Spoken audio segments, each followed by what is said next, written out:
వాతావరణం ఎలా ఉన్నా సరే ప్రభువా మీ మందిరానికి నడిపించినందుకు వందనాలు. అనుగ్రహించిన యొక్క వర్షాన్ని బట్టి కూడా స్తుతిస్తున్నాం. పరలోకపు తండ్రి నాయన, మరి యొక్క స్టడీ ద్వారా మేము ఏం నేర్చుకోవాలో అది మాకు నేర్పియండి. అంధకార చీకటి శక్తులన్నింటినీ కూడా మేము విశ్వాసంతో యేసునామమున గద్దిస్తున్నాము, బంధిస్తున్నాం.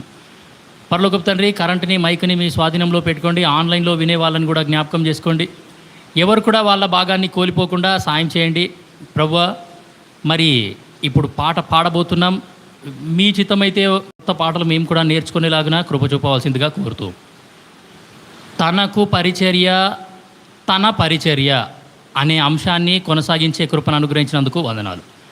పరలోకపు తండ్రి, స్థానికంగా ఇక్కడ 14, 15, 16 వచ్చే నెల 3 రోజుల ప్రత్యేక కూడికలు మీరు మా కొరకు ఏర్పాటు చేసినందుకు వందనాలు నాయన. బాప్తీసాల కార్యక్రమం కలిగి ఉండే భాగ్యాన్ని కూడా మీరు మాకు అనుగ్రహిస్తున్నందుకు వందనాలు. పరలోకపు తండ్రి, ఆ యొక్క కూడికలలో కూడా మరి ఎవరైతే ఆయా రెస్పాన్సిబిలిటీస్ తీసుకున్నారో, అంగీకరించినారో, స్వీకరించినారో వాళ్ళందరినీ బట్టి వందనాలు. ఎవరి పని వాళ్ళు నమ్మకంగా బాధ్యత రహితంగా చేసేలాగున సహాయం చేస్తూ రావాల్సిందిగా కోరుతూ వస్తున్నాం. పరలోకపు తండ్రి, ప్రతి చిన్న పని మొదలుకొని పెద్ద పని వరకు అన్ని పనులు కూడా మర్యాదగాను క్రమముగాను జరిగేలాగున సాయం చేయండి. మీరు భోజనము చేసినను, మీరు పానము చేసినను, మీరేమి చేసినను సమస్తము ఆయన మహిమ కొరకు చేయుడి అనే వాగ్దానాన్ని మరి నాయన నెరవేర్చుకోవాల్సిందిగా కోరుతూ వస్తున్నాం. బాప్తీసాల కొరకు ఎవరైతే పేర్లిచ్చినారో వాళ్ళని బట్టి కూడా వందనాలు. ప్రభు, మరి వాళ్ళ యొక్క హృదయాలను కూడా మీరు సిద్ధపరచవలసిందిగా కోరుతూ వస్తున్నాం. ప్రభు, మరి నూతనంగా వచ్చే వాళ్ళని మీరు దర్శించండి. ప్రభు, ఈ యొక్క సంఘము వేలకు తల్లి అయ్యేలాగున ప్రభు మరి కృప చూపుతూ రావాల్సిందిగా కోరుతూ వస్తున్నాం. అనేకమైన నూతన ఆత్మలు నూతన జన్మ ఇక్కడ పొందుకునేలాగున సహాయం చేస్తూ రావాల్సిందిగా కోరుతూ వస్తున్నాం. పరలోకపు తండ్రి నాయన, మరి ప్రతి విధమైన వంటశాలలో పనిచేయడమేమి, మైక్ సెట్టింగ్ ఏమి, పాటలు పాడటమేమి, వాయిద్యాలు వాయించడమేమి, ఆవరణం క్లీన్ చేయడమేమి, సిద్ధపాటు పనులు అన్నింటిలో కూడా దయచేసి సహాయం చేస్తూ రావాల్సిందిగా కోరుతూ, పరలోకపు తండ్రి వాక్యం బోధించే బోధకుని కూడా మీ యొక్క ఆత్మతో నింపి, పరలోకపు తండ్రి ఏ ఆత్మకి ఏ వాక్యం కావాలో ఆ యొక్క వాక్యాన్ని మీరు అనుగ్రహిస్తారని నమ్మి స్తుతిస్తూ, ప్రభువా, ఈ యొక్క కూడికను మేము ఆరంభిస్తున్నాం. మా మధ్యలోకి మీరు దిగిరండి, మా మధ్యలో మీరు సంచరించండి.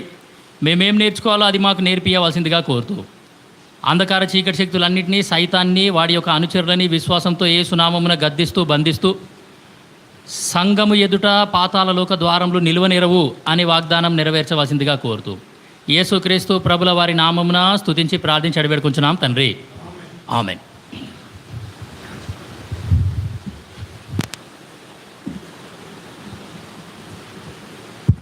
వెనకాల నుండి 3వ పాట పాడదాం.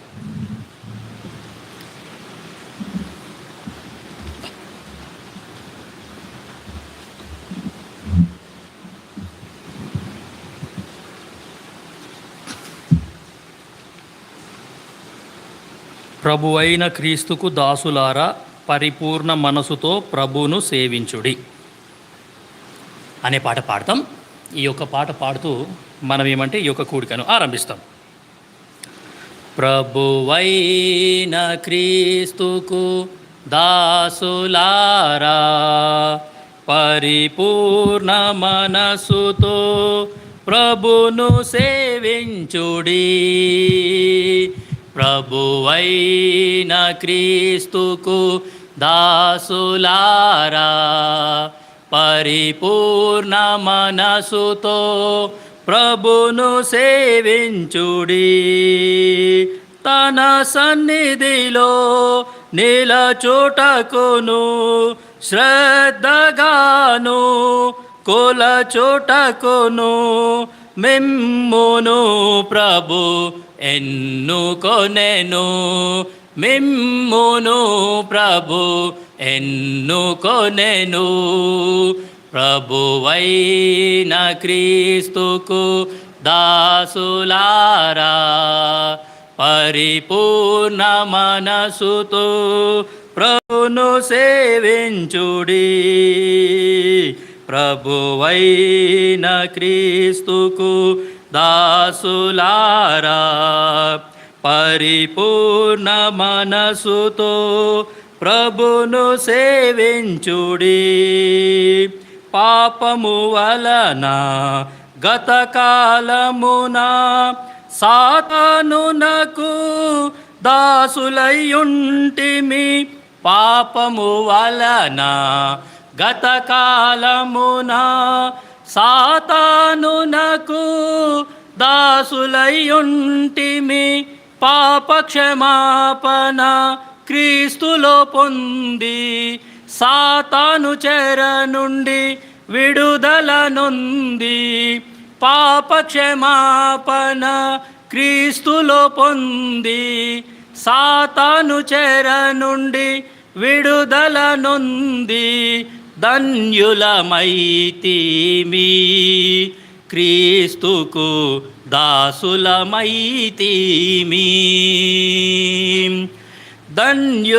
ధన్యులమైతిమి క్రీస్తుకు దాసులమైతిమి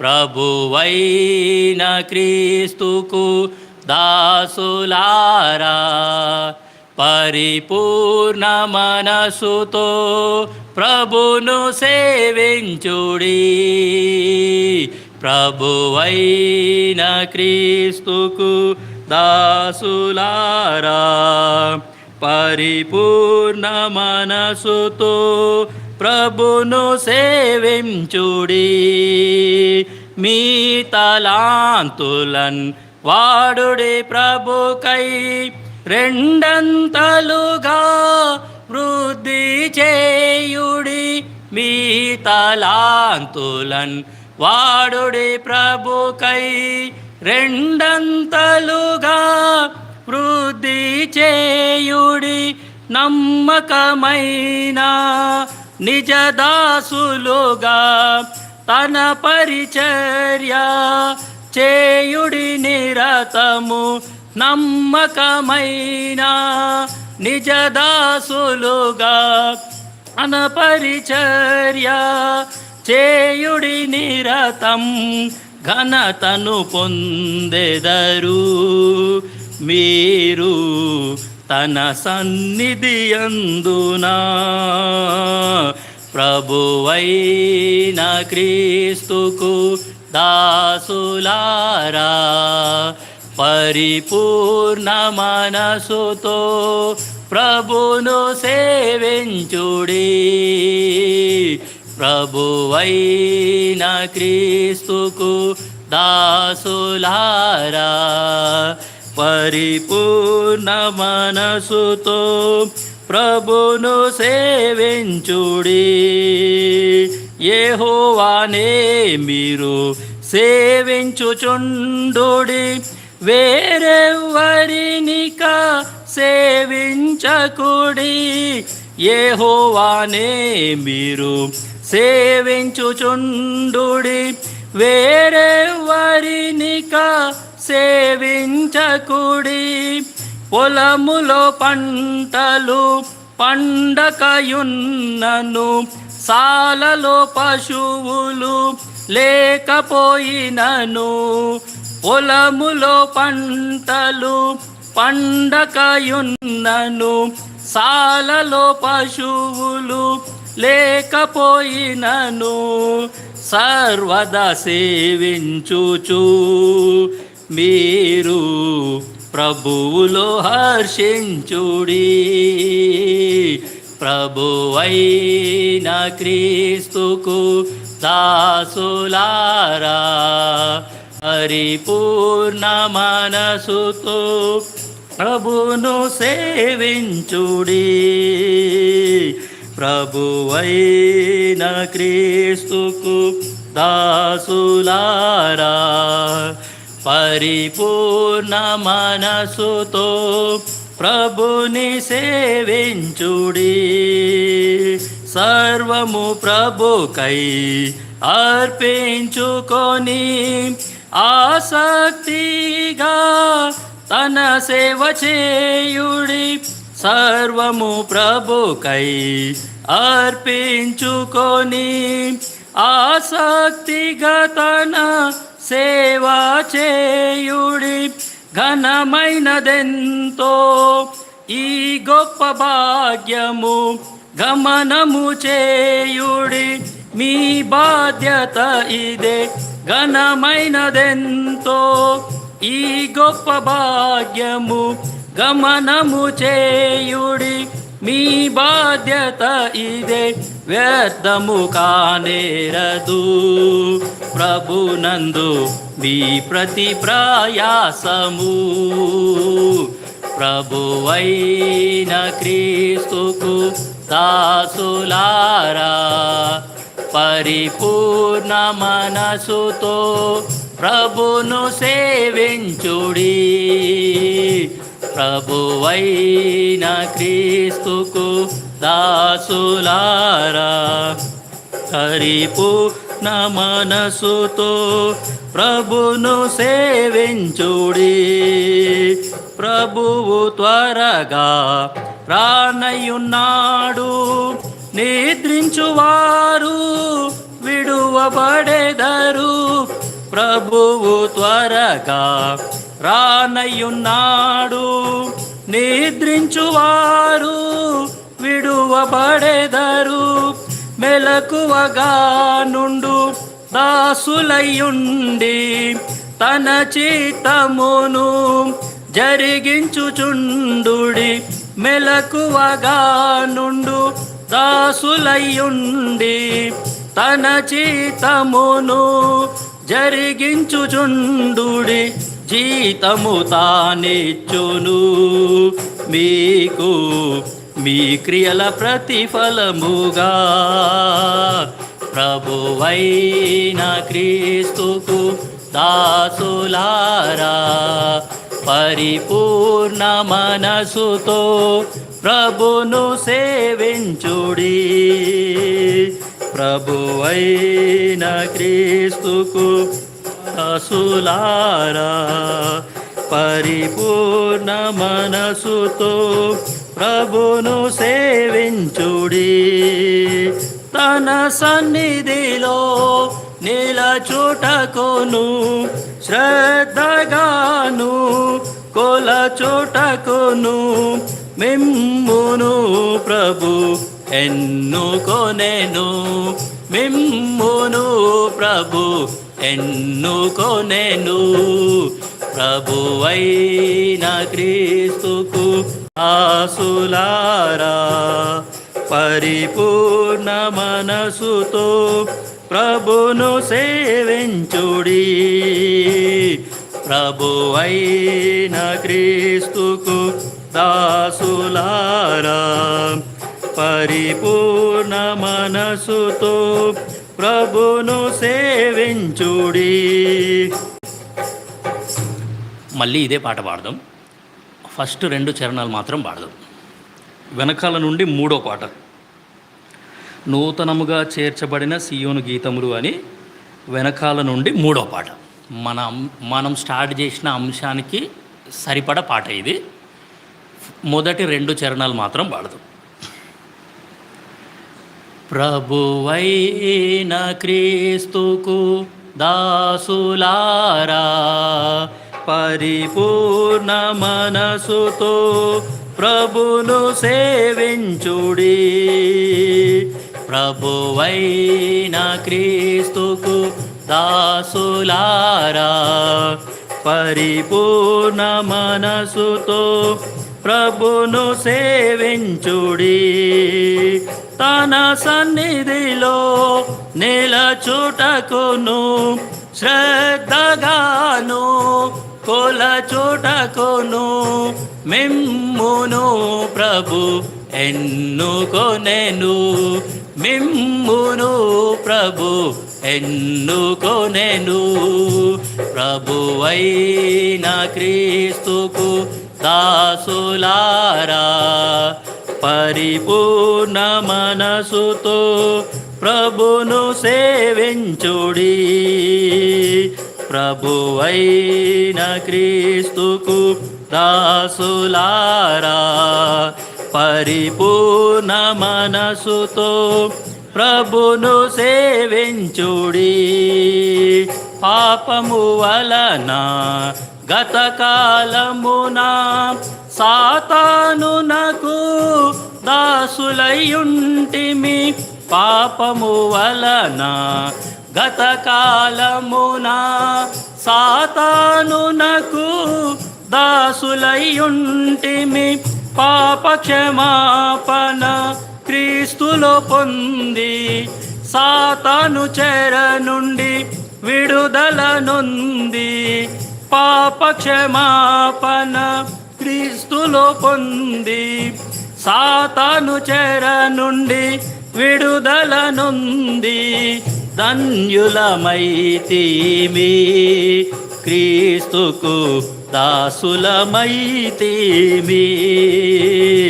ప్రభువైన క్రీస్తుకు దాసులారా, పరిపూర్ణ మనసుతో ప్రభును సేవించుడి, ప్రభువైన క్రీస్తుకు దాసులారా, పరిపూర్ణ మనసుతో ప్రభును సేవించుడి, మీ తలాంతులన్ వాడుడి ప్రభుకై, రెండంతలుగా వృద్ధి చేయుడి, మీ తలాంతులన్ వాడుడి ప్రభుకై, రెండంతలుగా వృద్ధి చేయుడి, నమ్మకమైన నిజదాసులుగా తన పరిచర్య చేయుడి నిరతము,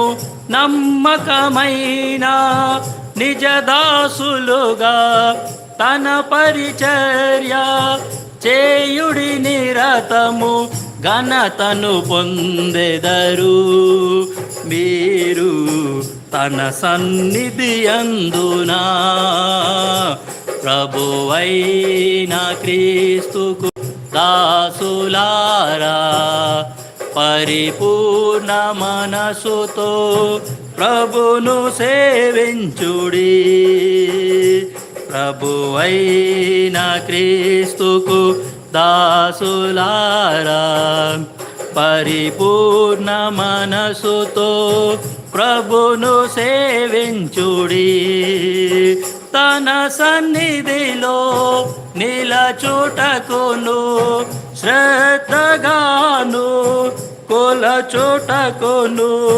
మిమ్మును ప్రభు ఎన్నుకొనెను, మిమ్మును ప్రభు ఎన్నుకొనెను, ప్రభువైన క్రీస్తుకు దాసులారా, పరిపూర్ణ మనసుతో ప్రభును సేవించుడి, ప్రభువైన క్రీస్తుకు దాసులారా, పరిపూర్ణ మనసుతో ప్రభును సేవించుడి. రెండో దినవృత్తాంతములు 29:11 మనమందరం కలిసి చదువుదాం. 2 దినవృత్తాంతములు 29వ అధ్యాయము 11వ వచనాన్ని మనమందరము కలిసి గట్టిగా బిగ్గరగా ప్రార్థనాపూర్వకంగా అర్థాన్ని గ్రహిస్తూ చదువుదాం. 2 దినవృత్తాంతములు 29:11 నా కుమారులారా, తనకు పరిచారకులయ్యుండి ధూపము వేయుచుండుటకును తన సన్నిధిని నిలుచుటకును తనకు పరిచర్య చేయుటకును యెహోవా మిమ్మును ఏర్పరచుకొనెను గనుక మీరు అశ్రద్ధ చేయకుడి. 1 తిమోతి 1:12 1 తిమోతి 1వ అధ్యాయము 12వ వచనాన్ని 12, 13 కలిసి ఉన్నాయి, మనం కలిసి చదువుదాం. 1 తిమోతి 1:12, 13 పూర్వము దూషకుడను హింసకుడను హానికరుడనైన నన్ను తన పరిచర్యకు నియమించి నమ్మకమైన వానిగా ఎంచినందుకు నన్ను బలపరిచిన మన ప్రభు అయిన క్రీస్తు యేసుకు కృతజ్ఞుడనై ఉన్నాను. తెలియక అవిశ్వాసము వలన చేసి తిని గనుక కనికరింపబడి తిని. చదువుకున్న లేఖన భాగాన్ని దేవుడు మన కొరకు దీవించును గాక. సో మొదటి వాక్య భాగం అంటే పాత నిబంధనలో నుండి ఒక వచనం తీసినాం, నూతన నిబంధనలో నుండి ఒక వచనం చదివినాము. మొదటి వాక్య భాగంలో మనం గమనించాల్సిన సంగతి ఏంటి అంటే తనకు పరిచర్య అనే మాట మనం గమనించాలి. రెండో లేఖన భాగంలో మనము గమనించాల్సిన మాట ఏంటి అంటే తన పరిచర్య అనే సంగతి మనము గమనించాలి అనే సంగతి మనము చూసినాం. సో తనకు పరిచర్య అండ్ తన పరిచర్య అంటే ఏంటి అనేది మనము అర్థం చేసుకోవడానికి ప్రయత్నం చేస్తున్నాం. అందులో అంటే మనకు అర్థం అవ్వాలి అనడానికి చెప్పాలంటే ఇప్పుడు నేనున్నాను, మా నాయన సేవ చేస్తున్నాను అనేది ఒక పదం. రెండోది మా నాయనకు సేవ చేస్తున్నాను అనేది ఇంకో పదం. రెండుడికి తేడా ఉంది కదా, చాలా తేడా ఉంది. మా నాయన సేవ చేయడం, ఇంకోటి మా నాయనకు సేవ చేయడం. ఇది తనకు పరిచర్య, తన పరిచర్య, యెహోవాకు పరిచర్య, యెహోవా పరిచర్య. సో ఈ యొక్క అంశాన్ని బట్టి పోయిన వారం మనం ఏం చూసినాము అనంటే దేవుణ్ణి ఏమి అంటే కుమారుడు అనేవాడు ఏం చెయ్యాలి అనంటే ఆ దేవుని తండ్రి కోరికను నెరవేర్చాలా, అది కుమారుని బాధ్యత. సో పరలోకపు తండ్రి యొక్క కోరిక ఏంటి అనే సంగతి పోయిన వారం ఒక 7 విషయాలు మనము చూసినాం. సో ఆ యొక్క 7 విషయాలలో మనము తెలుసుకున్నది ఏంటి అంటే ఇది నా తండ్రి యొక్క కోరిక. ఒక కుమారుడిగా, ఆయన యొక్క కుమారుడిగా నేను చేయాల్సిన పని ఏంటి అంటే నా తండ్రి కోరికను నెరవేర్చాలి. ఒకటి చూసినాము ఏమి అంటే అందరూ రక్షణ పొంది ఉండాలి అనేది దేవుని యొక్క కోరిక. ఏ ఒక్కరు కూడా విడిచిపెట్టబడకూడదు, అది దేవుని యొక్క కోరిక. దాని కొరకే సంఘంలో ప్రత్యేక కూడికలు జరుగుతున్నాయి, సంఘంలో వార కార్యక్రమాలు జరుగుతున్నాయి, సంఘంలో ప్రతి ఆదివారము పరిచర్య అనేది జరుగుతుంది. సంఘంలో ఏ పరిచర్య జరిగినా సరే ఇంటెన్షన్ ఏంటి అంటే ఏంటి అని అంటే ఇది ప్రతి ఒక్కరు కూడా రక్షణ అనేది పొంది ఉండాలా, అది దేవుని యొక్క కోరిక. ఇది మొదటిది చూసినాం. రెండోది ఏం చూసినాము అంటే రక్షణ పొందిన విశ్వాసి రక్షణ పొందిన తర్వాత ఉట్టిగానే ఉండొద్దు, ఆ వ్యక్తి దేవుని ఆరాధన చెయ్యాలి. ఆ వ్యక్తి దేవుణ్ణి ఖచ్చితంగా ఆరాధన చేయాలి. ప్రభువా నువ్వు నన్ను క్షమించినావు, నాకు రావాల్సిన శిక్ష నువ్వు భరించినావు, రక్తం గార్చి చనిపోయి తిరిగి లేచినావు, నా మరణాన్ని నువ్వు పొందుకున్నావు, నీకు వందనాలు అని ఆ యొక్క దేవుణ్ణి స్తుతించాలి. ఒకటి అందరూ రక్షణ పొంది ఉండాలనేది దేవుని కోరిక. రెండోది యథార్థముగా ఆరాధించాలి అనేది దేవుని కోరిక. మూడోది నీవు అంతరంగములో సత్యము కోరుచున్నావు. నేను నోరు తెరిస్తే సత్యమే రావాలి, కానీ అబద్ధం అనేది అసలు రానే రావద్దు. అబద్ధం నా దగ్గరికి రావద్దు, నేను అబద్ధం దగ్గరికి వెళ్ళకూడదు. నా అబద్ధం అనేది అసలు మాట్లాడే ఎవరితోనైనా సరే, చిన్న విషయంలో అయినా సరే, పెద్ద విషయంలో అయినా సరే, ఎందులో అయినా సరే అబద్ధం అనేది అసలు ఉండకూడదు. దాని తర్వాత లూకా 12:49 చూసినాం, నేను భూమి మీద అగ్నివేయ వచ్చి తిని, అది మండాలి అనేది దేవుని కోరిక, ఇంకా ఎక్కువగా మండాలి. అగ్ని అంటే దేవుని వాక్యం. సో ఆ యొక్క వాక్యం అనేది మండుతూనే ఉండాలి, అది అట్లా వెళ్తూనే ఉండాలన్నమాట, ఎక్కడ కూడా ఆగొద్దు. 5వ సంగతి చూసినాము యోహాను సువార్త 17:24. అందరూ కూడా ఎవరైతే దేవుని మందిరానికి వస్తారో వాళ్ళందరూ కూడా దేవుని మహిమను చూడాలి, అది దేవుని యొక్క కోరిక. మా మందిరానికి వచ్చే వాళ్ళందరూ కూడా దేవుని మహిమ చూడాలి అనేది దేవుని యొక్క కోరిక. యెషయా 48:18 చదవండి. 6వది యెషయా 48:18 తీసిన వాళ్ళు ఎవరైనా సరే చదవచ్చు.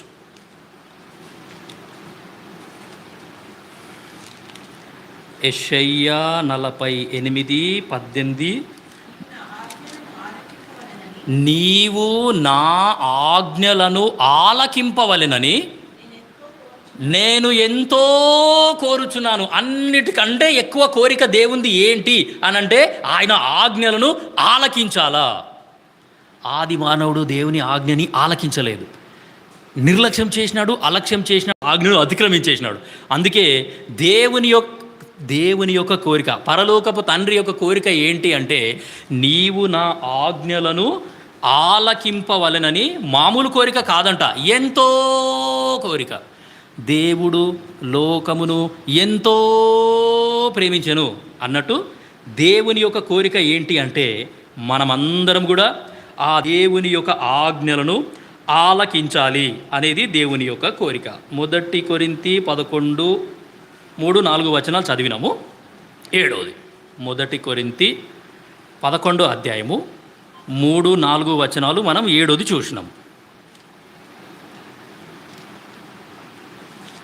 తీసిన వాళ్ళు ఎవరైనా సరే చదవచ్చు.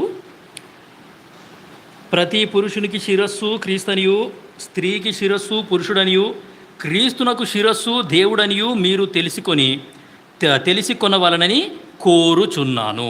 So Christ is my head, Christ is head of my family, Christ is the head of this church అనే సంగతి మనము తెలుసుకోవాలి అనేది ఆ తండ్రి యొక్క కోరిక. సో ఆ యొక్క శిరస్సుని హత్తుకొని నేను ఉండాలా, ఆ యొక్క శిరస్సు కింద నేను ఉండాలా, శిరస్సు ఏది చెప్తే అది నేను వినాలి. ఈ 7 సంగతులు మనము పోయిన వారం చూసినాం. సరే,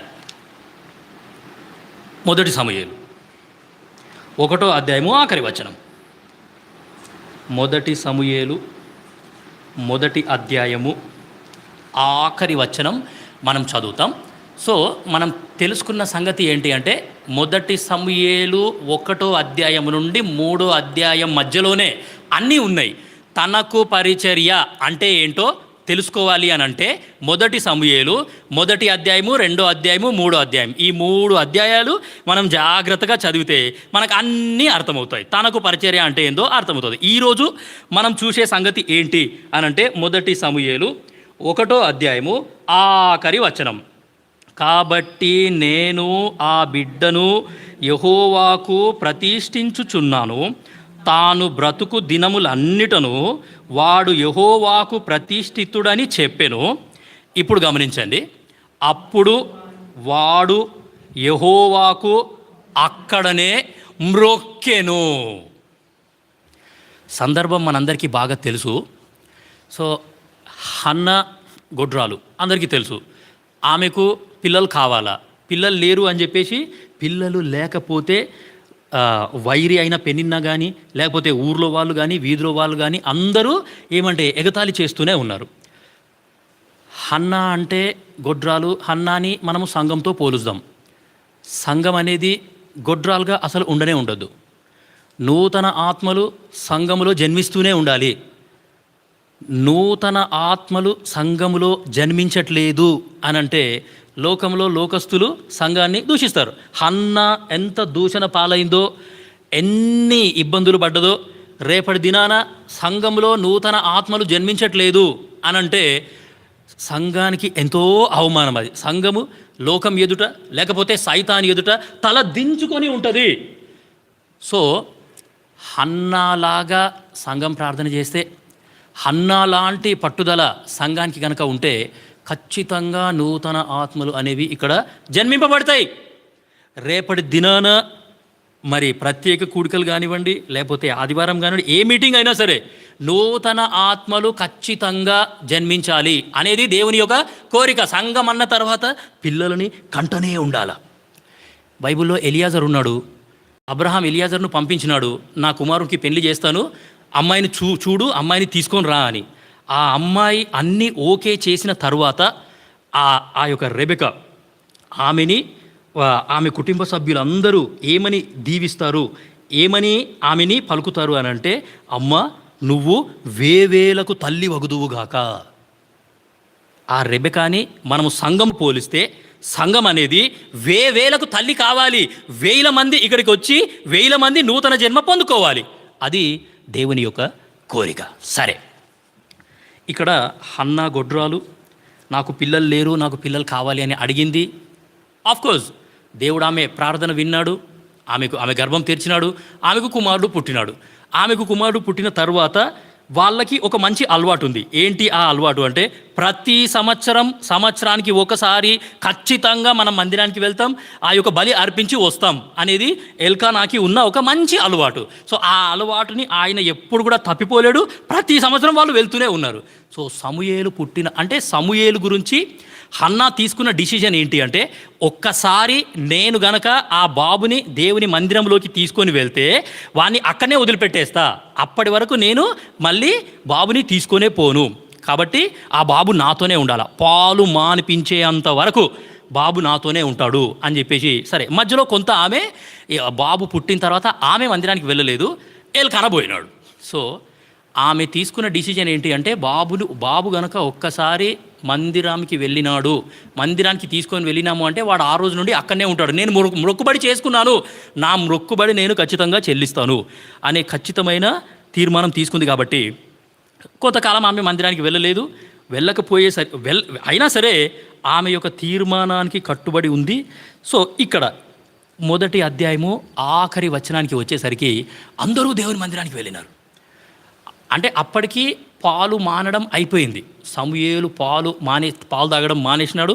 సో ఇప్పుడు సమూయేల్ని మనం తీసుకొని వెళ్ళొచ్చు అని మందిరానికి తీసుకొని వెళ్ళేసరికి ఆ యొక్క మందిరంని చూసిన వెంటనే సమూయేలు చేసిన మంచి పని ఏంటి అంటే, అప్పుడు వాడు యెహోవాకు అక్కడనే మ్రొక్కెను. యెహోవాకు మ్రొక్కడం సమూయేలుకు ఎవరు నేర్పించినారు అనేది ప్రశ్న. ఏం సార్, సమూయేలు మందిరానికి వెళ్ళినాడా అని అంటే వెళ్ళలేడు. సమూయేలు సండే స్కూల్కి పోయినాడా అని అంటే పోలేడు. సమూయేలు ఏమైనా పాస్టర్లు అంటే ఇట్లా ఉంటారు, లేకపోతే పాటలు పాడేవాళ్ళు ఇట్లా ఉంటారు, సంగీతం వాయిద్య వాళ్ళు ఇట్లా ఉంటారు అని మందిరము ముఖము చూసింది కూడా లేదు. అసలు ఏ ఒక రోజు కూడా ఆయన మందిరం ముఖం చూడలేదు, మందిరం అంటే ఇట్లా ఉంటుందని తెలీదు, ఏమీ తెలియదు. అయినా సరే మంచి అంటే అఫ్కోర్స్ తల్లే నేర్పించింది, ఇంకెవరు నేర్పిస్తారు? ఆయన తల్లి ఒళ్ళోనే కూర్చున్నాడు, తల్లి ఒళ్ళో కూర్చొని అన్నీ కూడా నేర్చుకున్నాడు. సో కాబట్టి ఇది 10వ పాయింట్ అనుకుంటా. 10వ పాయింట్ ఏంటి అంటే, నువ్వు నేను కూడా దేవుని యొక్క సంగతులను నేర్చుకోవాలా. నేర్చుకొనుట అనేది యెహోవాకు పరిచర్యలో భాగమే. ఇది 10వది.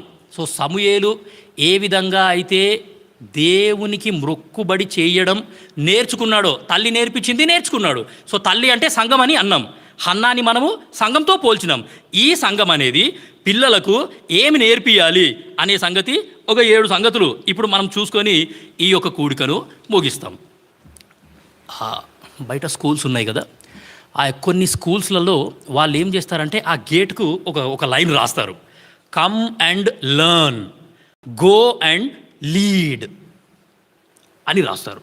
లేకపోతే come and learn, go and serve అని కొన్ని స్కూల్స్లో రాస్తారు. ఆత్మీయంగా కూడా అంతే, కమ్ అండ్ లర్న్.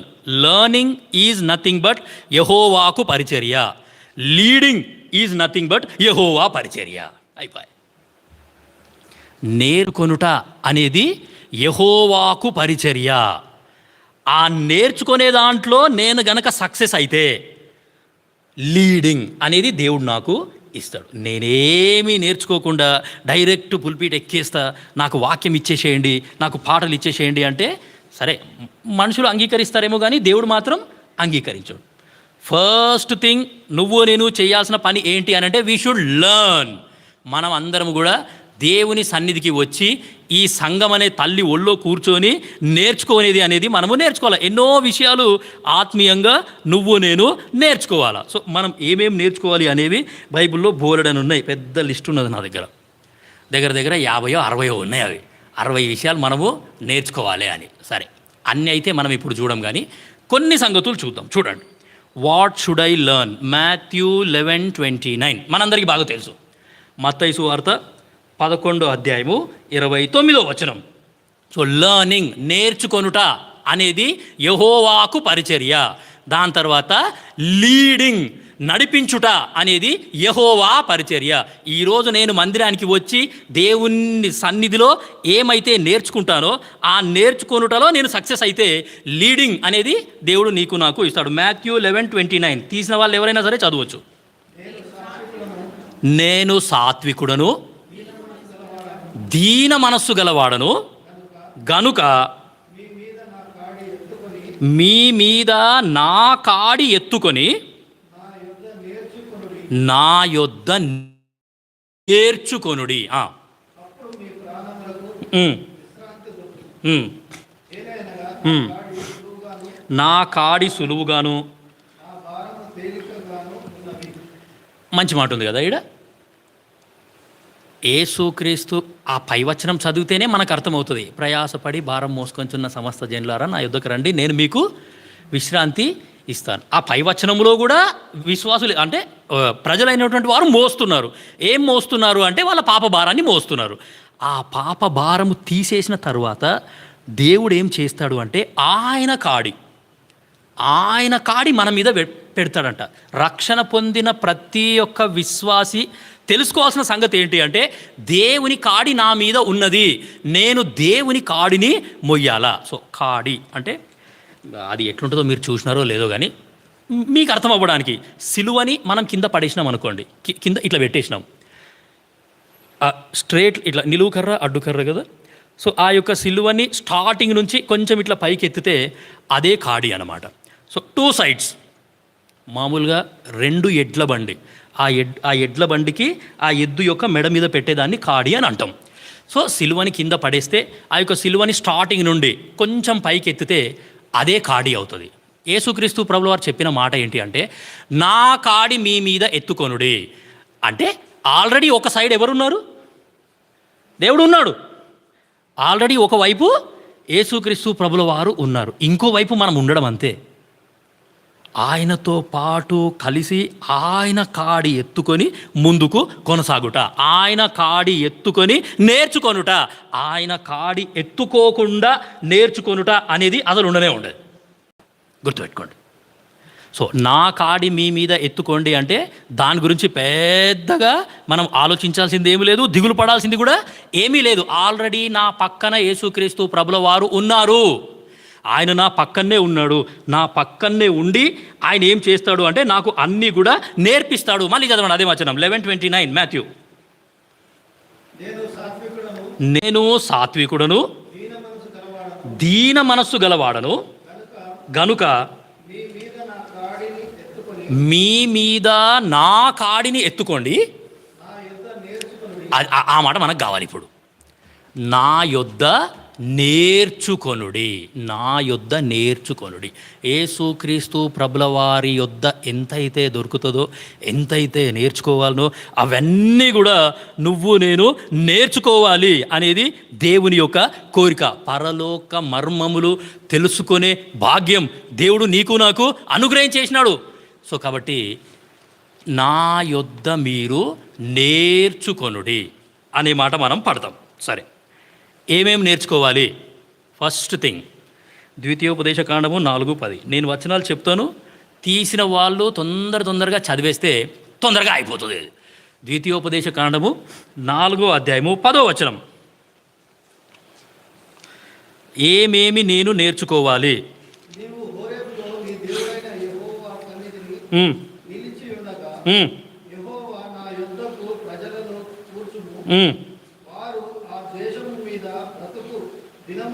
వారు ఆ దేశము మీద బ్రతుకు దినములన్నీ నాకు భయపడ నేర్చుకొని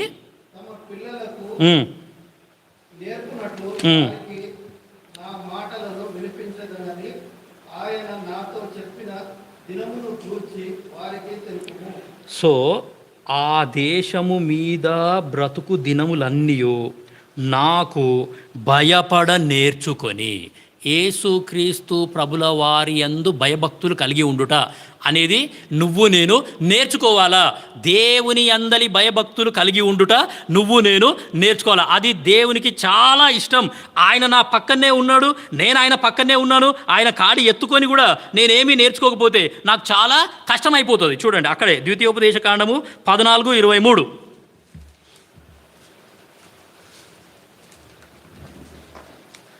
ద్వితీయోపదేశ కాండము 14:23. నీ దినములన్నిటిలో నీ దేవుడైన యెహోవాకు నీవు భయపడ నేర్చుకొనున్నట్లు నీ దేవుడైన యెహోవా తన నామమునకు నివాస స్థలముగా ఏర్పరచుకొను స్థలమున ఆయన సన్నిధిని నీ పంటలో కానీ నీ ద్రాక్షారసములో కానీ నీ నూనెలో కానీ 10వ వంతును నీ పశువులలో కానీ గొర్రె మేకలలో కానీ తొలిచూలు వాటిని తినవలెను.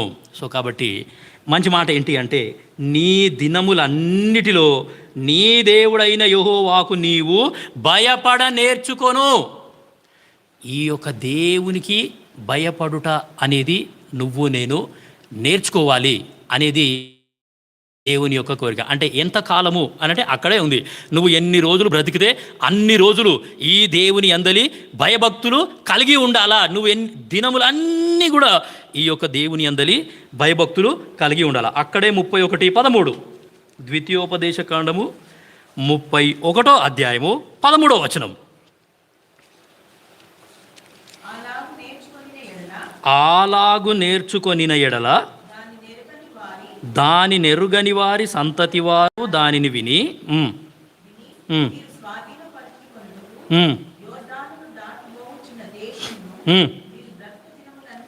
మీరు బ్రతుకు దినములన్నీ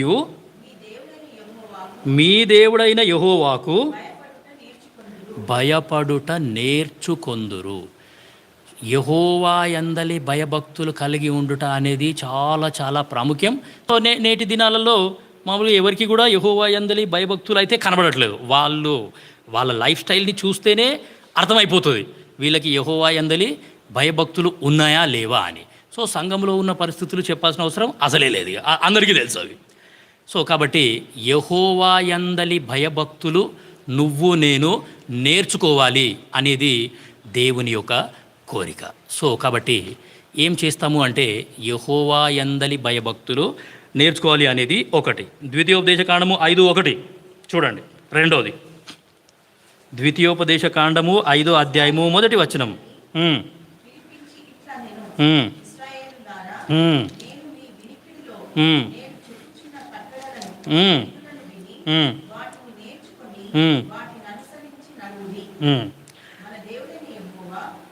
ఫైవ్ వన్ అదొకటే చాలు. వాటిని నేర్చుకొని అంటే దేవుని వాక్యాన్ని నేను నేర్చుకోవాలి. ఫస్ట్ యెహోవా యందలి భయభక్తులు నేను నేర్చుకోవాలా. రెండోది ఇక్కడ రాయబడింది, నేను మీ వినికిడిలో నేడు చెప్పుచున్న కట్టడలను విధులను విని వాటిని నేర్చుకొని వాటిని అనుసరించి నడువుడి. వాటిని నేను నేర్చుకోవాలి. దేవుని కట్టడలు, దేవుని విధులు, దేవుని ఆజ్ఞలని నువ్వు నేను నేర్చుకోవాలి. అక్కడే 17:20 ద్వితీయోపదేశ కాండము 17వ అధ్యాయము 20వ వచనం.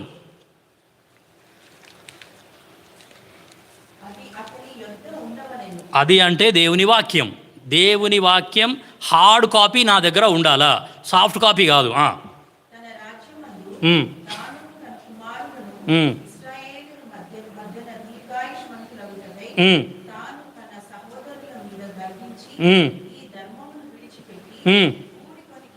కుడికి గాని ఎడమకు గాని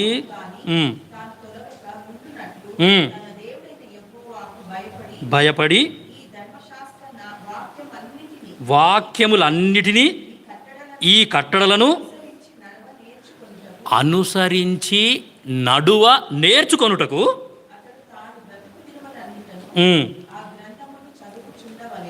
అనుసరించి నడుచుకోవాలి అనంటే ఈ యొక్క వాక్యాన్ని నేను నేర్చుకోవాలా. నేర్చుకుంటేనే అనుసరించుట, నేర్చుకుంటేనే వాటి ద్వారా నడుట అనేది ఉంటుంది.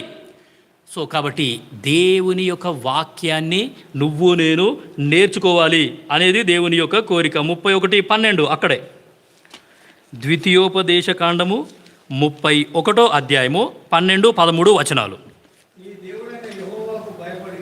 మీ దేవుడైన యెహోవాకు భయపడి అన్నిటినీ అనుసరించి నడుచుకొనున్నట్లు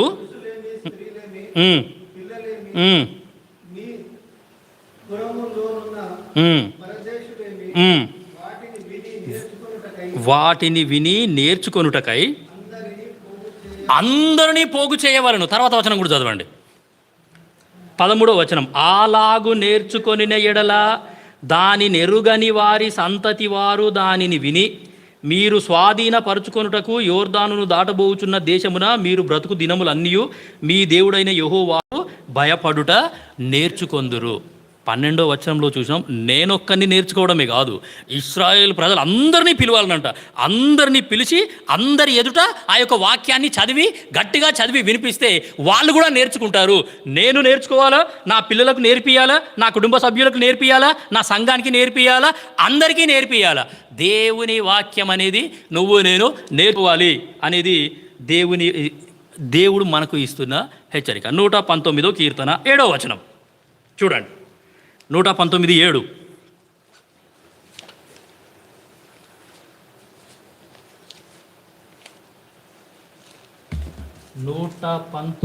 కీర్తన, నీతిగల నీ న్యాయ విధులను నేను నేర్చుకొనున్నప్పుడు, అది యథార్థ హృదయంతో దేవునికి కృతజ్ఞతాస్తుతులు చెల్లించాలి అంటే ఈ దేవుని వాక్యాన్ని నేను నేర్చుకోవాలా. నేర్చుకుంటేనే నేను యథార్థ హృదయంతో దేవునికి కృతజ్ఞతాస్తుతులు అనేది చెల్లిస్తాను. అక్కడే 71, 119:71.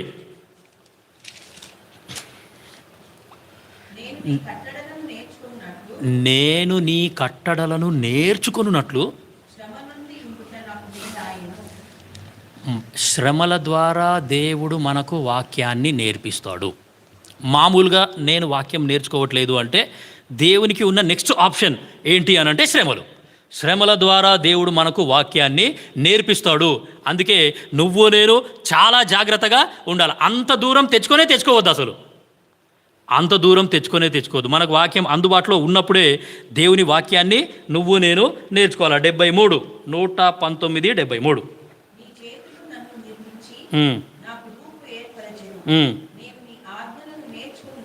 నేను నీ ఆజ్ఞలను నేర్చుకొనున్నట్లు, అది ఎంత మంచి ప్రార్థన అండి ఈ వ్యక్తిది. ప్రవ్వా, నీ ఆజ్ఞలు నేను నేర్చుకుంటాను, దయచేసి నాకు బుద్ధి దయచేయు, నాకు బుద్ధి పుట్టించు. ఎంత అద్భుతమైన ప్రార్థన ఇది. సో కాబట్టి ఒకటి చూసినాము, దేవుని యందలి భయభక్తులు నేర్చుకోవాలా. రెండోది దేవుని వాక్యం కూడా మనము నేర్చుకోవాలి. మూడోది యెషయా 1:17 చదవండి. యెషయా 1:17. యెషయా పుస్తకము 1:17. కీడు చేయుట మానుడి, మేలు చేయ నేర్చుకొనుడి. ఎంత జాగ్రత్తగా విచారించుడి. సో కీడు చేయుట మానాలనంట, అండ్ మేలు చేయుట నేర్చుకొనుడి అనే సంగతి మనకు ఇక్కడ అర్థమవుతుంది. కొన్ని సందర్భాలలో నాకు నేనే కీడు చేసుకుంటాను, నా కుటుంబానికి కీడు చేస్తాను, నా సంఘానికి కీడు చేస్తాను, చాలా విధమైన కీడులు ఉన్నాయి. సో అట్లా కీడు చేయుట మానుడి, మేలు చేయ నేర్చుకొనుడి. ఎంత మంచి మాట అండి. 3 సంగతులు మనం చూసినాం. ఒకటి, భయభక్తులు, యెహోవా యందలి భయభక్తులు నేను నేర్చుకోవాలా. రెండోది, దేవుని ఆజ్ఞలు నేను నేర్చుకోవాలా. మూడోది, కీడు చేయుట మానాల, మేలు చేయుట నేర్చుకోవాలా. కీడు చేయుట మానకుండా నేను మేలు చేస్తున్నాను అనంటే వాక్యం ఒప్పుకోదు. ఆ కీడును మాంతేనే నువ్వు మేలు చేస్తావు. ఆ కీడును లోపలనే పెట్టుకొని నేను మేలు చేస్తున్నా, మీ కొరకే చేస్తున్నా, మీ మంచి కొరకే చేస్తున్నా అని అంటే అవన్నీ దేవుడు అంగీకరించాడు. దేవుడు చూసేది హృదయాన్ని, మనుషులు చూసేది పై రూపాన్ని. సో కాబట్టి దేవుడు ఖచ్చితంగా హృదయమే చూస్తాడు. కీడు చేయుట మానిన తర్వాతనే నువ్వు మేలు చేసుడు స్టార్ట్ చేస్తావు. ఆ కీడును మానకపోతే ఇంకా నువ్వు జీవితంలో ఎవరికి కూడా మేలు చేయలేవు. సరే, ఇంకోటి చూడండి. యెషయా 26, 9, 10 వచనాలు. చాలా మంచి మాట ఉంది ఆడ. యెషయా 26, 9, 10 వచనాలు.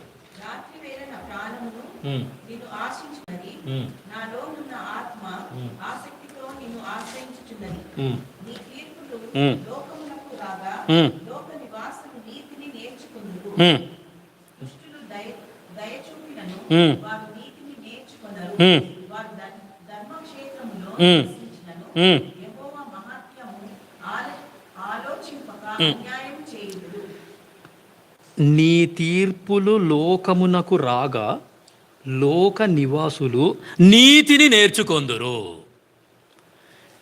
దేవుని నీతి అంటే ఏదో ఆలోచించకండి. నీతి అంటే యేసు ప్రభు, అంతే, ఒకటే మాట. నీతి అంటే యేసు ప్రభు. నీతిమంతుడు లేడు, ఒక్కడు లేడు, గ్రహించువాడు లేడు అని వాక్యంలో ఉంది. సో నీతిమంతులు ఎవరు అంటే యేసు ప్రభు ఒకడే. నీతి అంటే యేసు ప్రభు, అదొక మాట గుర్తుపెట్టుకోండి. సో నీతిని నేర్చుకొందురు. దేవుని తీర్పు వచ్చిన తర్వాత లోకంలో లోకస్తులు నీతిని నేర్చుకుంటారంట. అంత దూరం నువ్వు నేను ఎందుకు నేర్చుకుంటాం? దేవుని తీర్పు రాకన్నా ముందే నువ్వు నేను నీతి నేర్చుకుంటే ఆ దేవుని తీర్పు మన మీదకి అసలు రానే రాదు. సో కాబట్టి నీతిని నేర్చుకోవాలి. దాని తర్వాత దుష్టులకు దయ చూపినను వారు నీతిని నేర్చుకొనరు. సో దుష్టులకు దయ చూపినా సరే, నీతి అంటే యేసు ప్రభు, వారు యేసు ప్రభు గురించి అసలు నేర్చుకోరంట. సో ప్రియమైన దేవుని బిడ్డలారా, నేను ఎట్లున్నాను? దుష్టులాగా గనక ఉంటే మనము ఎన్నటికైనా సరే నీతిని అసలు నేర్చుకోం. ఫిలిప్పీలోకి రాసిన పత్రిక 4వ అధ్యాయము 11, 12 వచనాలు. 4 విషయాలు మనం చూసినాం. యెహోవా యందలి భయభక్తులు నేర్చుకోవాలా, దేవుని వాక్యం నేర్చుకోవాలా, మేలు చేయుట నేర్చుకోవాలా, దాని తర్వాత నీతిని నేర్చుకోవాలా. ఇప్పుడు 5, 6 2 విషయాలు ఉన్నాయి అక్కడ. ఫిలిప్పీ 4, 11, 12.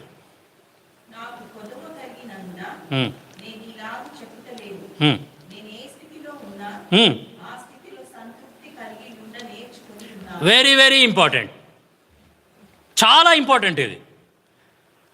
చాలా మట్టుకు కుటుంబాలలో గొడవలు జరిగేది కూడా దీని కొరకే. ఉన్న దాంట్లో సంతోషించుడు నేర్చుకోవాలి అనేది దేవుడు మనకు ఇస్తున్న ఆజ్ఞ ఇది. నేను ఏ స్థితిలో ఉన్నా సరే ఆ స్థితిలో ఉన్న దాంట్లో సంతోషించుడు నేను నేర్చుకున్నాను. సో మీకు అర్థమయ్యేటట్టు చెప్పాలంటే, నా జీతం కనుక సపోజ్ 40,000 అనుకోండి నెలకి. ఆ 40,000కి సరే దేవుని భాగం దేవునికి పక్కకు పెట్టిన తర్వాత ఆ మిగతా అమౌంట్ ఏదైతే ఉంటుందో ఆ మిగతా అమౌంట్లో నా నెల ఖర్చులు మొత్తం అయిపోవాలి. ఆ మిగతా అమౌంట్ కంటే ఎక్కువ ఆ అమౌంట్లో నా నెల ఖర్చులు అయిపోలేవు, అది ఇంకా ఎక్కువ అవుతున్నాయి అని అంటే నువ్వు దేవుని ఆజ్ఞను అతిక్రమించినట్టే. ఏం సార్, అర్థమైందా? దాని తర్వాత వచనం చదువమ్మ. ఆయన మంచిగా చెప్తున్నాడు, మంచి మాట. దాని తర్వాత వచనం, దీన స్థితిలో ఉండు కూడా ఆయనకు తెలుసంట. సంపన్న స్థితిలో ఉండడం కూడా ఆయనకు తెలుసంట. ప్రతి విషయంలోనూ కడుపు నిండి ఉండుట కూడా నాకు తెలుసు, ఆకలిగా ఉంటాడు కూడా నాకు తెలుసు, సమృద్ధి కలిగి ఉండుట కూడా ఆయనకు తెలుసు, లేమిలో ఉండుట కూడా ఆయనకు తెలుసు, నేర్చుకొని ఉన్నాను. చాలా చాలా ప్రాముఖ్యం. 2 విషయాలు అక్కడ ఉన్నాయి. నేను ఏ స్థితిలో ఉన్నా సరే ఆ యొక్క స్థితిలోనే సంతోషించడం నేను నేర్చుకోవాలా అనేది అక్కడ చూస్తున్నాం. సో కాబట్టి ఆయన సమృద్ధి స్థితిలో ఉన్నాడంట, సంపన్న స్థితిలో ఉన్నాడంట, దీన స్థితిలో కూడా ఉన్నాడు, దరిద్రం స్థితిలో ఉన్నాడు, ఆకలితో కూడా ఉన్నాడంట ఆయన. అయినా సరే ఇదే దేవుడు ఇచ్చినాడు, ఇదే నేను తింటాను, ఇంతకంటే ఎక్కువ నాకు అసలు వద్దే వద్దు. దేవుడు ఇచ్చింది తీసుకుంటాం, దేవుడు ఇవ్వంది నాకు వద్దే వద్దు. అది ఆ వ్యక్తి యొక్క కోరిక. చూడండి, ఇంకోటి చూడండి, మత్తయి సువార్త 9:13 మంచి మాట ఉందాడు. మత్తయి సువార్త 9వ అధ్యాయము 13వ వచనం.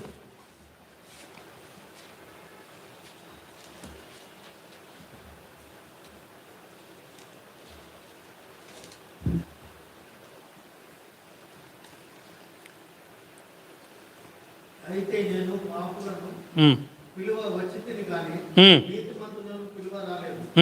కనుక కనికరమునే కోరుచున్నాను గాని బలిని కోరను అను వాక్య భావమేమిటో మీరు వెళ్ళి నేర్చుకున్నదని చెప్పాను. కనికరమునే కోరుచున్నాను గాని బలిని నేను కోరను అనే వాక్య భావం ఏందో నువ్వు నేను నేర్చుకోవాలా. దేవుని కనికరం గురించి నువ్వు నేను నేర్చుకోవాలా అనే సంగతి ఇక్కడ మనకు అర్థమవుతుంది. సో దేవుడు కనికరము చూపిస్తే ఎట్లా ఉంటుంది అనేది నువ్వు నేను నేర్చుకోవాలి. దేవుని కనికరం గురించి నువ్వు నేను నేర్చుకోవాలా అనే సంగతి మనకు అక్కడ ఉన్నది. ఒకటి చూసినాము, దేవుని అందరి భయభక్తులు నేర్చుకోవాలా. రెండోది చూసినాము, దేవుని ఆజ్ఞలు నేర్చుకోవాలా. మూడోది చూసినాము, కీడు చేయుట మానండి, మేలు చేయ నేర్చుకొనుడి అన్నాం. నాలుగోది నీతిని నేర్చుకొనుడి. సో ఐదోది ఉన్న దాంట్లో కలిగి ఉండుట నేర్చుకొనుడి. ఇప్పుడు ఆరోది ఇప్పుడు చూసినాం. ఏంటి అంటే కనికరము. దేవుని కనికరం అంటే ఎట్లా ఉంటుందో మీరు వెళ్ళి నేర్చుకోండి అనే సంగతి ఆరోది. ఏడోది 1 కొరింథీ 4:6 ముగించేస్తాం. 1 కొరింథీ 4:6 మంచి మాట ఉన్నాడు.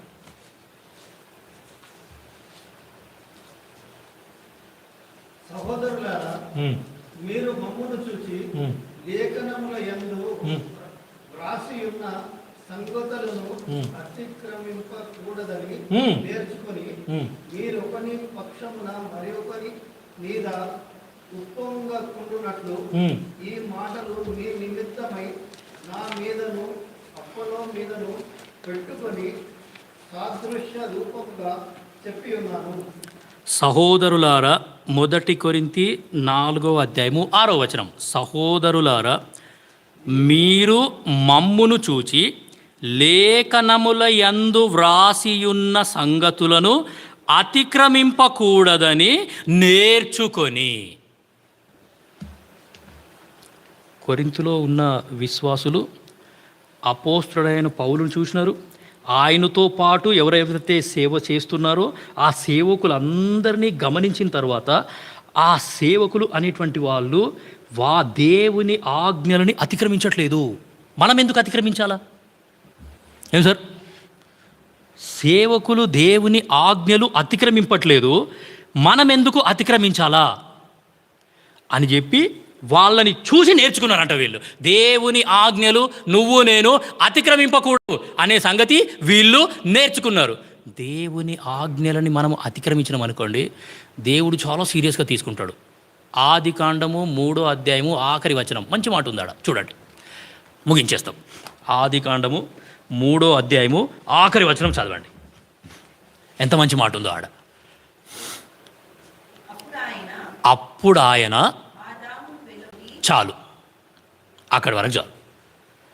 అప్పుడు ఆయన ఆదామును వెళ్ళగొట్టి, చాలా పెద్ద మాట.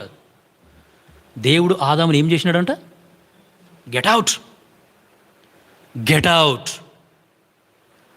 ఎందుకు? ఆజ్ఞ అతిక్రమించినాడు.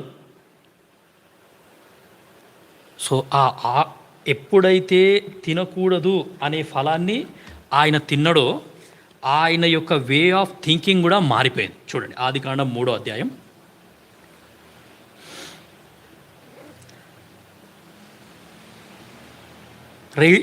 23 చూడండి. 22, 23, 24.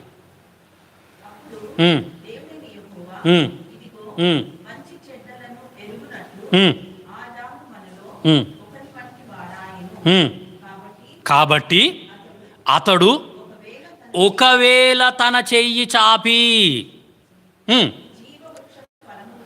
జీవవృక్ష ఫలమును కూడా తీసుకొని తిని, ఎంత డేంజర్ అండి! అంటే లోపల పాపాన్ని అట్లనే పెట్టేసుకొని జీవవృక్ష ఫలాన్ని నేను తినేస్తే ఏమవుతాను?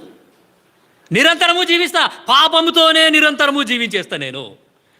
పాప క్షమాపణ లేకుండా నిత్య జీవం అనేది అసలేనే లేదు. ముందుకు చదవమ్మా. ఏ నేల నుండి తీయబడెనో దాని సేద్యపరచుటకు ఏదేను తోటలో నుండి పంపివేసెను. ఎందుకు దేవుడు ఆదాముని వెళ్ళగొట్టినాడు అంటే, ఇప్పుడు ఆదాముకు తెలివితేటలు వచ్చేసినాయి. ఆయన సొంత బుర్ర ఉపయోగిస్తాడు, ఆయన సొంత తెలివితేటలు ఉపయోగిస్తాడు. నా సన్నిధిలో ఆయన సొంత తెలివితేటలు నాకు అవసరం లేదు అని చెప్పేసి ఆ ఖడ్గ జ్వాలలను పెడతాడంట దేవుడు అక్కడ. ఆ జీవవృక్ష ఫలాన్ని ఒకవేళ తీసుకుంటాడేమో అని ఆ జీవవృక్ష ఫలం చుట్టూ ఖడ్గ జ్వాలలను పెట్టినాడు దేవుడు. Very very careful. లోపల పాపం అట్లనే పెట్టుకొని నేను నిత్యము జీవించేస్తా అంటే అది జరగని పని. అందుకే దేవుడు ఆదాముని ఆ రోజు వెళ్ళగొట్టేసినాడు. Get out. సో ప్రియమైన దేవుని బిడ్డలారా, దేవుని ఆజ్ఞలకి లోబడి ఉండుట నువ్వు నేను నేర్చుకోవాలి. సో మళ్ళీ 7 సంగతులు వచ్చినాయి. సో యెహోవాకు పరిచర్య అంటే నేర్చుకొనుట అనేది యెహోవా పరిచర్యలోకి వస్తుంది. ఈ నేర్చుకొనుటలో నేను సక్సెస్ఫుల్ అయితే ఆ దేవుడు నాకు నడిపించుట, లీడింగ్. సో లర్నింగ్లో నేను సక్సెస్ అయితేనే లీడింగ్ అనేది దేవుడు నాకు ఇస్తాడు. లర్నింగ్లో నేను సక్సెస్ అవ్వకపోతే లీడింగ్ అనేది దేవుడు నాకు అసలు ఇవ్వడు. సో దేవుడి వాక్యం దీవించును గాక. మళ్ళీ వచ్చే వారం ఖచ్చితంగా అడుగుతా. ఈరోజు ఎవరు రాలేరు కాబట్టి అడగలేదు. ఈ మాటలన్నీ వచ్చే వారం అడుగుతాను. దేవుని చిత్తమైతే వచ్చే వారం నుంచి కొంచెం స్టాండర్డ్ పెంచుతాను. చర్చిలో అనౌన్స్ చేయండి, అందరినీ రమ్మని చెప్పండి. మోకరించండి, ప్రార్థన చేస్తాం. చైన్ ప్రేయర్ చేసే వాళ్ళు మాత్రం కంటిన్యూస్గా మీ యొక్క టైంలో మీరు చైన్ ప్రేయర్లో కంటిన్యూ అవ్వవలసిందిగా యేసు నామమున మనవి చేస్తున్నాం. ప్రార్థన చేసి కూడిక ముగిస్తాం. ప్రేమగల మా పరలోకపు తండ్రి, మహాపరిశుద్ధుడైన దేవ, అనుగ్రహించిన ఈ యొక్క శ్రేష్టమైన ధన్యకరమైన సమయంకై స్తోత్రాలు. పరలోకపు తండ్రి, మీ ఇంట్లో మీరు మాకు ఎన్నో విషయాలు నేర్పిస్తున్నారు.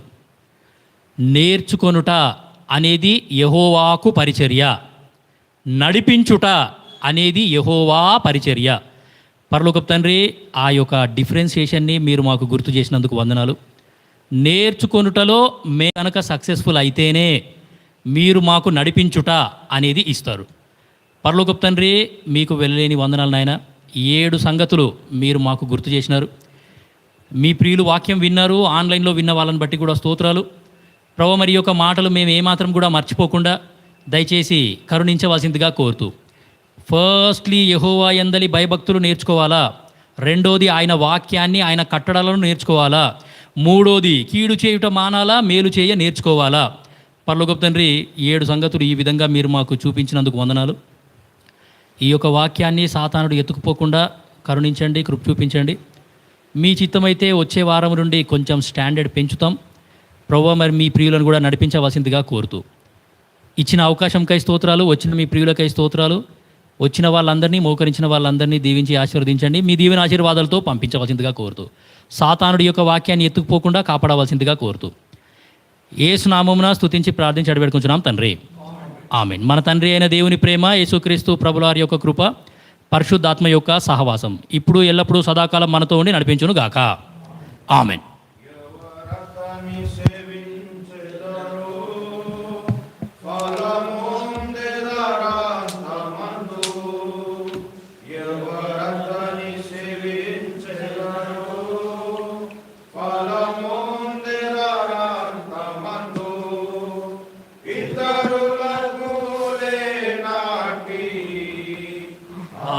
ఘనతను నీకిచ్చే కూలే నాటి, ఆ ఘనతను నీకిచ్చే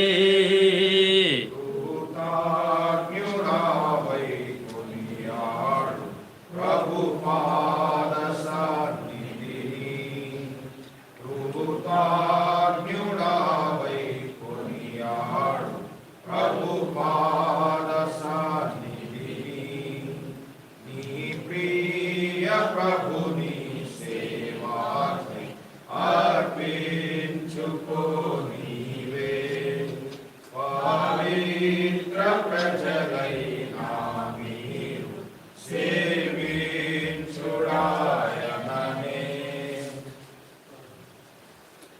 అందరికీ ప్రైజ్ అన్నాడు. ఇక్కడ ఈ హ్యాండ్ బిల్స్ ఉన్నాయి. సో ఇది తీసుకోండి. మీ యొక్క బంధువులని, రక్త సంబంధికులని, ఇరుగు పొరుగు వాళ్ళని, ఫ్రెండ్స్ని ఆహ్వానించవలసిందిగా యేసు నామమున మనవి చేస్తున్నాం. అందరికీ ప్రైజ్ అన్నాడు.